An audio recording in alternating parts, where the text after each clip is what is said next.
যেরকম ব্লেডে কাটছে, গলায় ফাঁস দিয়েছে, ঠিক সেরকম বিচার চাই আমি আপনাদের কাছে। ওইরকম ফাঁসি দিয়ে যেন ওর মারে, ওইরকম যেন ওর ব্লেডে কাটে।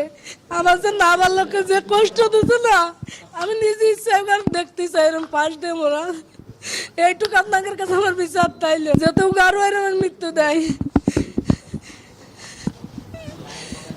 এখন আছে কি কোথায় নিয়ে যাবে?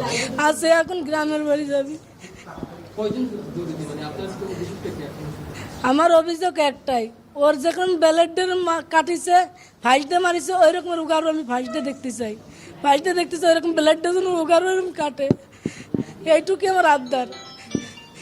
ঘটনার দিন ওর আপার বাড়ি বেড়াতে গেছিল, বেড়াতে গেলে ওর আপারের ধরে মারিছিল, ওর আপারের ধরে মারিছিল বলে তখন আর কি ও কইছিল যে আমি যাই কইয়ে দেবো আমার মার কাছে।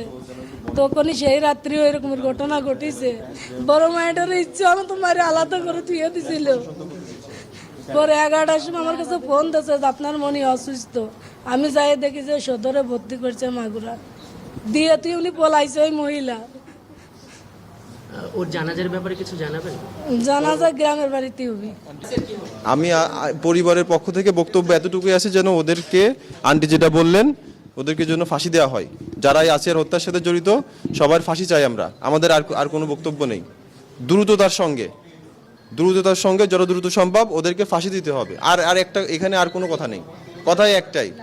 আপনি শুনছেন যে আন্টিও সেম কথাটাই বললেন যে আন্টি এভাবেই দেখতে চায়। আন্টি দেখলেন যে আসিয়া হাসপাতালে আসার পর থেকে এই পর্যন্ত যে কি পরিমাণ, যেমন কালকে তার 4বার কার্ডিয়াক অ্যারেস্ট হয়েছে, 4 থেকে 5 বার। আজকে সকালে তার 3বার কার্ডিয়াক অ্যারেস্ট হয়েছে।